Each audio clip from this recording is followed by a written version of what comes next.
I'm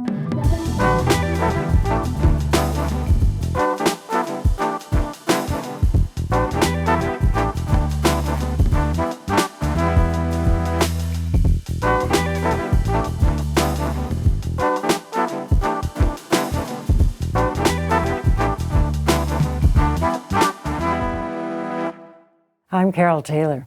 On this edition of Journal, Seniors Services. For 11 years, BC's Seniors Advocate, he's been measuring the challenges facing our seniors. Sad to say, it's not a pretty picture. In fact, Dan Levitt, our Seniors Advocate, says when you look at the data, we're actually going backwards, not nearly meeting today's requirements, let alone preparing for the future as a tsunami of aging hits our society. Waitlists are growing. For seniors, hip surgery waits have increased 72% over the last 6 years. Knee replacement waits up 61%. In the recent provincial budget, seniors were hit hard with new sales taxes on basics. Now, that's hard to swallow when you're on a fixed income. More importantly, 7 long-term bed projects already in process around the province were withdrawn to be repaced, a euphemism for good luck if they ever come back. But the need for these beds is extreme. Last year, there were over 7,000 seniors in BC on a wait list for a long-term bed, an increase of 200% over 6 years ago. I am cognizant of financial restrictions, but think of this. For every senior taking up a hospital bed they no longer require, costs government an average of $1,200 a day. However, they can't be released because there isn't a care bed available in the community. If there were, that cost would have been much less, around $300. So an example of government inaction costing money rather than saving money. As BC's Seniors Advocate, Dan Levitt has been collecting this data and trying to get the attention of government while there is still some hope for action. Back in a moment.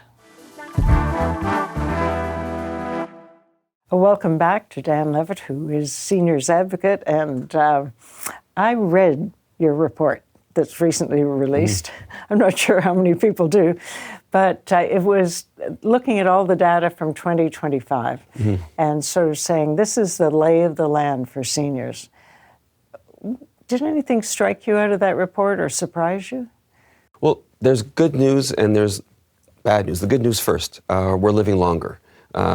If you're 65 today in British Columbia, you can expect to live on average another 23 years. So people are living longer. That's a 1-year addition. And there's more seniors. Today, 1 in 5, 20% of us are over 65. And in 10 years from now, it'll be 1 in 4. So then it'll be 25%. So we're seeing the aging demographic, but we've known about this for a very long time. For 80 years. Exactly, for 80 years. So the oldest baby boomer, in January, she turned 80. The youngest baby boomer is 62. We really have a decade right now to invest the kind of infrastructure and investment that's needed for seniors. Unfortunately, and this is the surprising point, there isn't a seniors plan. We're falling further behind when we look at the waiting times for surgeries, for safe discharge from hospital, from home support, subsidized housing, long-term care, and also transportation that seniors rely on, like HandyDart. All those measures, unfortunately, the wait times are increasing. We're actually going backwards. Why? I mean, you would think that that's a demographic that the cold-hearted politician would say, oh, they vote and they're there in big numbers and there's a need, so let's meet that need. There's no current seniors plan to address all those areas. When we look at, for example, on the surgery wait times, hips are 70% longer, knees are 60% longer. The other 2 surgeries that are going in the wrong direction are abdominal hernia replacement surgery and also prostate surgery. Those are also increasing. When we think about cataracts, they're going the right direction. When we think about safe discharge from hospital, this is a very good example and a telling sign. There were over 20,000 patients last year, seniors, who were designated in these beds called alternate level of care. And of those 20,000, just under 6,000 were waiting to be discharged to long-term care, and they're waiting 5 additional days just from a year ago. So if you think about the cost of that bed, we conservatively estimate about $1,200 per bed. If you look at the number of people there, if they were in long-term care at $300 a day, it's a quarter of the price. We'd be saving tens of millions of dollars by having the kinds of investments that are needed in long-term care instead of having a senior be in that hospital bed where they're deconditioning and not getting the kind of care they would if they were at home or if they were in long-term care. So give me the details of what long-term care looks like. What kind of additional care do they need besides assisted living? We certainly need assistance with those activities of daily living, ADLs. So things like transferring from your bed to a wheelchair to the toilet, for example, being able to dress on your own, bathing, feeding sometimes. So all those things is what a complex care community would do for you. Unfortunately, we're just not investing enough. In fact, we're actually delaying some of the projects that were planned. We're seeing right now over 7,000 British Columbians are on the wait list for long-term care. And they used to wait 5 months. Now they're waiting 10 months. In a decade from now, the Ministry of Health predicts we're going to need an additional 16,000 beds. These are subsidized long-term care beds. That's almost 50% more. So we have to have a plan that shows that we're committed to seniors, and I really think long-term care is that canary in the coal mine. It's an indicator of how we value seniors, and we have to make sure those investments are there because we know there are more people who are going to need those services coming forward. And you were very specific about the kinds of services they need. So assuming they're not in hospital, but someone needing long-term care bed, it falls on the family, I guess, to look after them. Yeah, we're seeing government basically shifting the responsibility to family members, and family members tell us, when I travel around the province, we've had 16,000 calls to our information and referral line for various things, including access to long-term care or the lack of overnight respite care, the lack of home support that's affordable, even the lack of adult day programs. We need much more investment in that, but the family caregivers really are the ones who are taking the burden on. It's impacting them emotionally, physically, and financially. And they're really at the edge because the services aren't there that are needed. It must be rough because we talk about the sandwich generation where you have parents that need all that extra care and you still have teenagers or younger ones that you're also worried about. And that family in the middle, if they're not getting these kinds of support through the public system, it's really tough. It's very tough, and sometimes there's nowhere for them to turn. If you're, for example, a single senior living alone, your chances are much worse off than someone who is a couple, because who's going to be caring for you while you're at home? And you really are relying on all those services, and especially 25% of the seniors are living on $2,000 a month. Half of seniors are living just over $3,000 a month. So you think about the affordability crunch and the cost of living at home, it's sometimes cheaper to live in long-term care because you're also paying about a third of your income. If you're living on $30,000 a year, a third of your income goes to that 1 hour of home support. So we really have to rearrange and have a proper seniors plan that prioritizes the needs of an aging population. And government policies, sometimes I feel that one area doesn't talk to the other, and I have seen that. But for instance, in terms of this kind of care, a senior needs hip or a knee replacement. You've talked about how long those wait lists are. Well, they need that because they're not mobile or they're in great pain. And so it's not just, oh yeah, I'd like a knee replacement. So it means that they need extra care and suffering because they can't get the operation where they might be independent. So the system gets backed up from all sides. You're right, 100% correct. And often a senior who has knee and hip replacements might have other kinds of surgeries that they're waiting for, maybe shoulder surgery. And they're languishing as they're waiting for each step for surgery. And who's caring for them while they're at home? And the burden is being placed on that person. This is much different than for somebody, as you suggest, who is maybe waiting for other kinds of elective surgery. The hardship for seniors is particularly devastating because it could combat loneliness, helplessness, boredom, isolation from society. If you are waiting too long, that really is going to be having a big impact on the individual, emotionally and physically. And then I've heard cases where, you're on the list, you're okay, you're healthy enough, and you wait until you're so bad, and then they say, we can't operate on you now, you're not in good enough health. Yeah, this isn't the right kind of way. We should be prioritizing a population that really built our country, that really has invested, has paid taxes. They should be able to draw on those resources as they need them. And unfortunately, they're not available for seniors. I was interviewing a mayor not long ago, and he had a relative who was 90 and had to go into the hospital for something. And so in doing the visiting, he had a better look at what's actually going on in hospitals and how seniors are treated. And he was appalled. She was 90 years old, and it was as if, and so she, of course, was one of the hallway ones, but no one was checking and no one was helping her with food or whatever.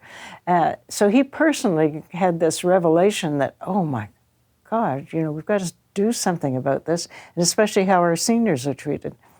We can certainly improve on the way seniors experience healthcare. For example, when you compare the number of geriatricians, the specialists who care for and been trained for caring for seniors, compared to pediatricians, for every one geriatrician, there's something like 10 pediatricians. So we haven't prioritized the needs of an aging demographic. And hospitals and the healthcare system and medical schools aren't necessarily training the staff around thinking about things like ageism and thinking about, are we determining who gets some surgeries or who gets some healthcare resources based on the year they were born. So that 90-year-old example, they should be treated just like a 9-year-old. They should be getting the access to the healthcare system the way that anyone would get at any age.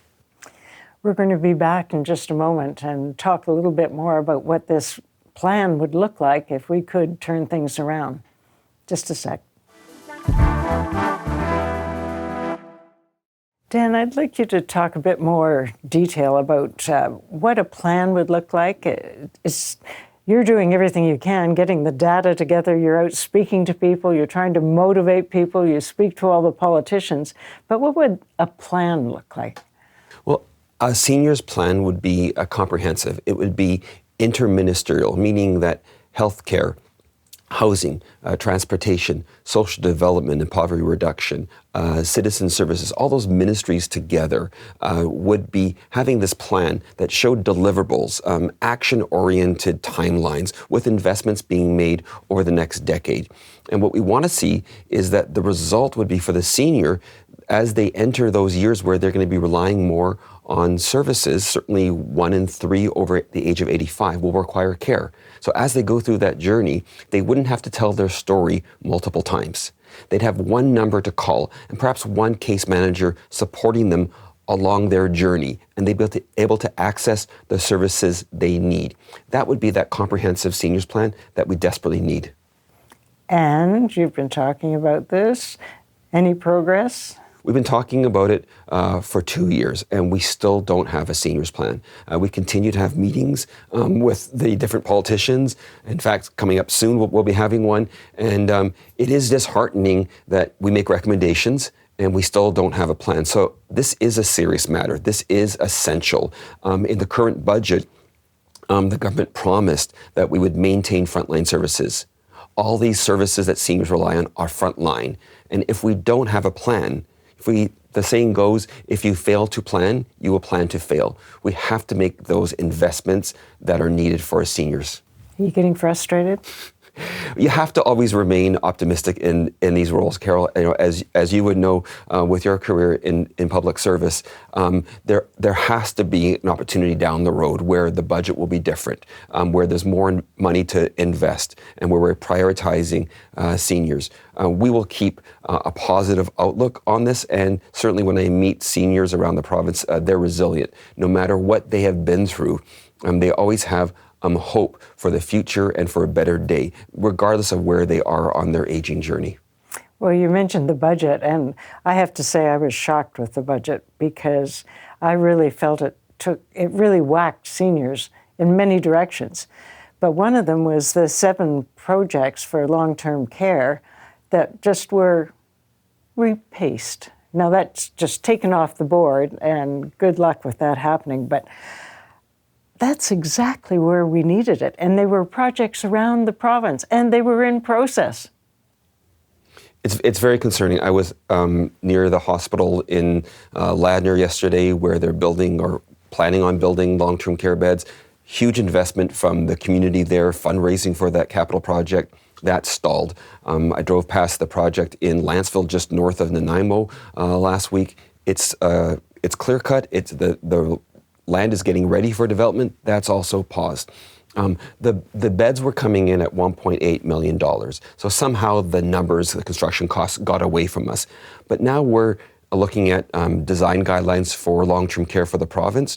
But this planning should have been done a long time ago. So we had the plan going forward for investing in long-term care. Not only did we see those projects being sidelined, hopefully temporarily, hopefully they'll be in next year's budget, but we also saw things like the property tax deferment program, which many seniors were enjoying because they may be house rich. Explain how that works. So they may be house rich, but cash poor. So what you can do is, let's say your property tax is $6,000 a year.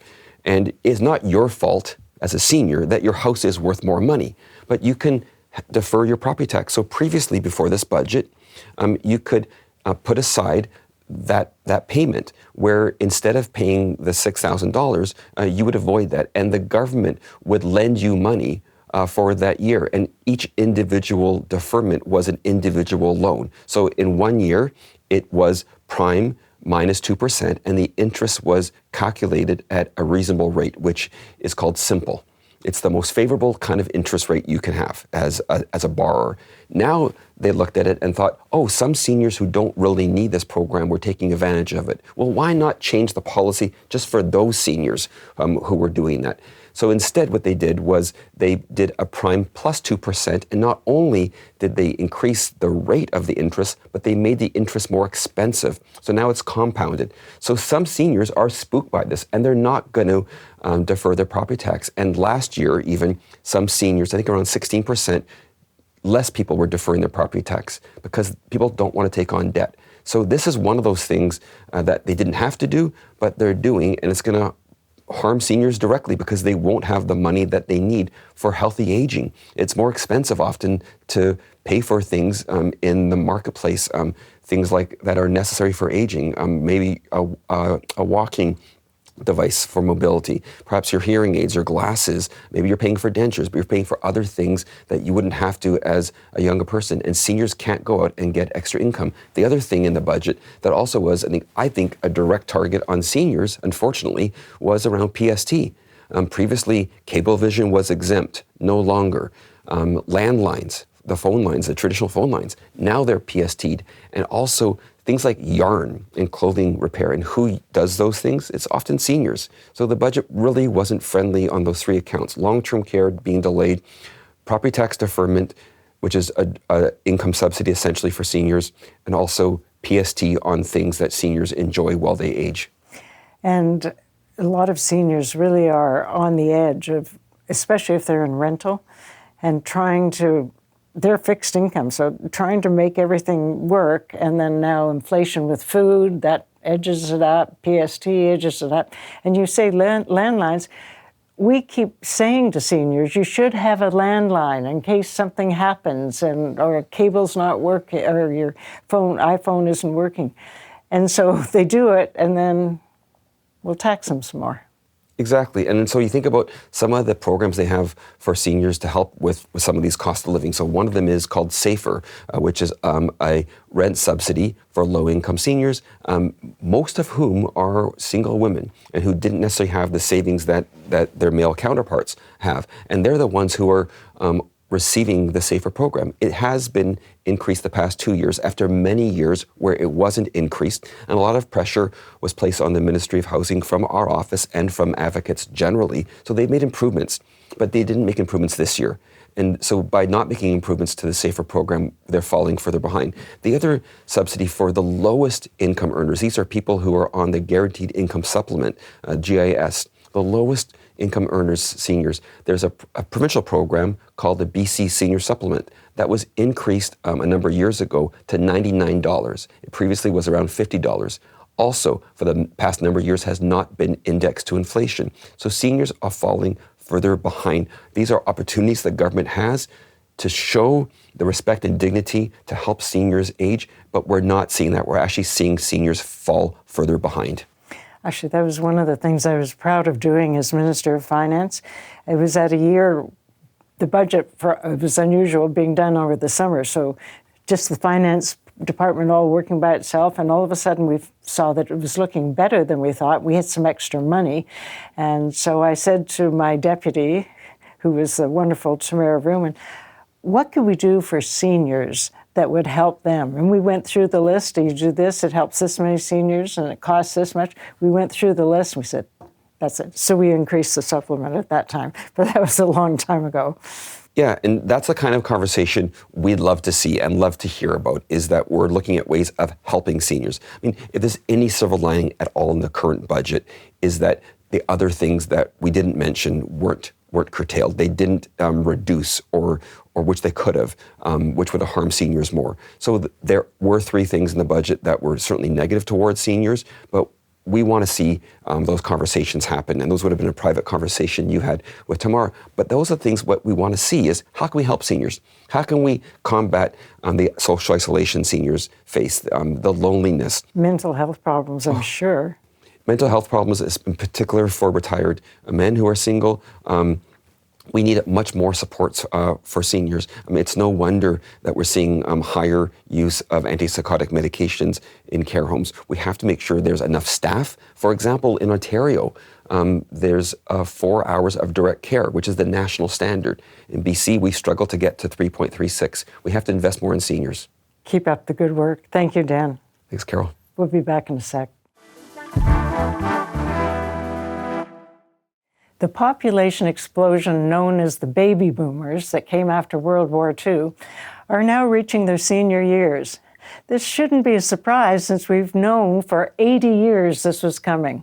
So the big question for governments, are we prepared for the health and housing challenges of a rapidly aging population? And if not, why not? Let me know your thoughts on YouTube. Till next time, I'm Carole Taylor.